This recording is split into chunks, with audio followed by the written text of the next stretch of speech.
Gwendoline Amon est la fière maman d'un garçon de 16 ans, qu'elle a eu avec le comédien Frédéric Diefenthal, dont elle est depuis séparée. Dans les colonnes de gala, elle admet culpabiliser, parfois, de cette rupture, que ce soit au théâtre, au cinéma, ou à la télévision. Gwendoline Amon a, à 50 ans, une riche carrière derrière elle. Ces derniers temps, aussi parce que la crise du coronavirus est passée par là, la comédienne se concentre sur ses projets pour le petit écran. D'arrêter les loisirs, Gwendoline Amon vient de terminer le tournage de nouveaux épisodes de la saison 5 de Cassandre pour France 3 ainsi que la mini-série Une si longue nuit, avec Mathilde Seigner et Jean-Pierre Daroussin.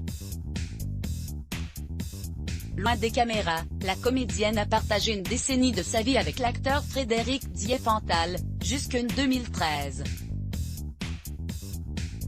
Ensemble, ils ont eu un garçon, Gabriel, qui est aujourd'hui âgé de 16 ans. Début février, elle partageait son angoisse de le voir grandir autant que l'amour qu'elle lui porte, sur Instagram.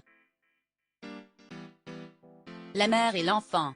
Je ne suis pas la Vierge et il n'est pas le Fils de Dieu, il n'est que le mien, mais j'adore cette photo où je semble reposer sur sa force grandissante, écrit-elle à côté d'un cliché mère-fils. Mon air est paisible mais tout de même apeuré que l'heure du départ arrive.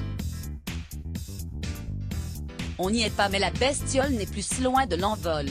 Je ferme les yeux et le revois petit, accroché à moi, m'étranglant comme un bébé singe, drôle, énergique, tendre. Est-ce que cela aurait été mieux si, dans une interview accordée à Gala, Gwendoline Amon fait part de son seul regret par rapport à son fils. « Je culpabilise d'être séparée de son papa », affirme-t-elle, même si c'est devenu la norme désormais.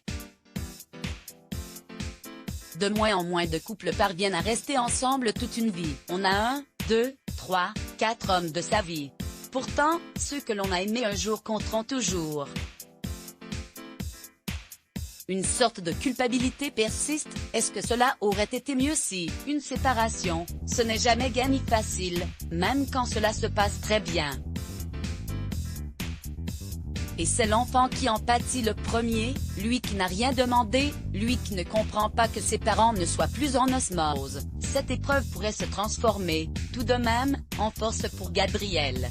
Je parle en tant que fille de parents divorcés, rappelle la comédienne.